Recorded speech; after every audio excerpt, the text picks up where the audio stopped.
if you have held that up to the light, I don't think I have a light on me, but you can actually see through it, so it breathes to allow for ventilation and for the product to dry. The straps are totally adjustable.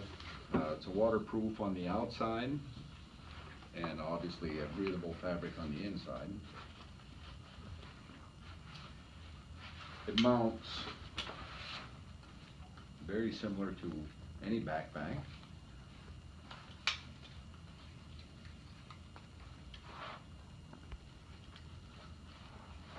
You want to make sure that it's nice and low on the lower back. Strap it in.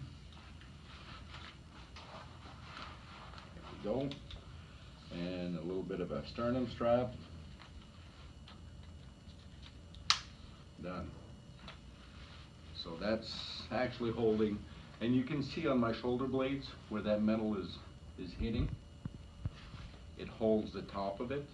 So if, Monica, if you want to push down on this. Melissa. Monica's.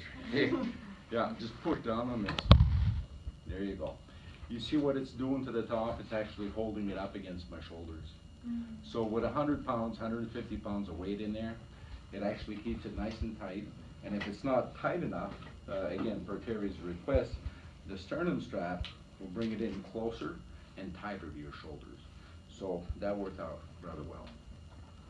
So that's what we got for the piggyback backpack, which is actually the jack pack. Yes, so it was the piggyback pack. This new and improved version is the jack pack.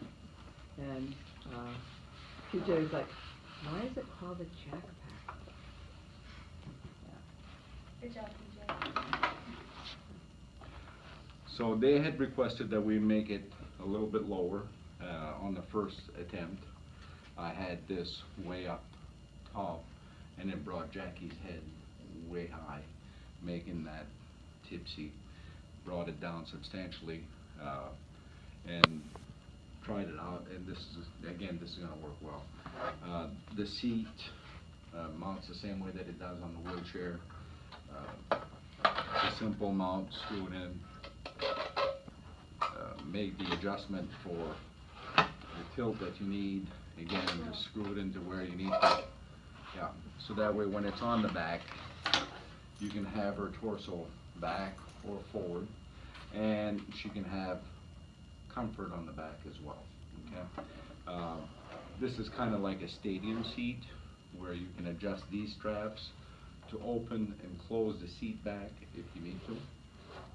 So that works as well. A lot of variability, a lot of potential. You can tell that where the legs would be, it's right on that lower metal. Okay, so it wraps around well. If you ever gave somebody a piggyback ride, they like to put their legs on your hips. Oh, yeah. Okay, and that's where this is at. And if you're giving somebody a piggyback ride, there's no way you're going to stand upright because you're going to go backwards. You're naturally going to lean forward with somebody on your back, the same that you would with this. So I think the physics of carrying somebody in this is no different than a piggyback ride, but you've got stability here that you don't typically have when you're giving somebody a piggyback ride. So it's comparable to giving, you say, well, it's heavy to carry somebody. It's not any heavier than giving somebody a piggyback ride. Okay, except we're putting in the comfort of a frame that saves your lower back and a seat that carries an individual with comfort. So that's all we've done with this. That's what I got. And it's much more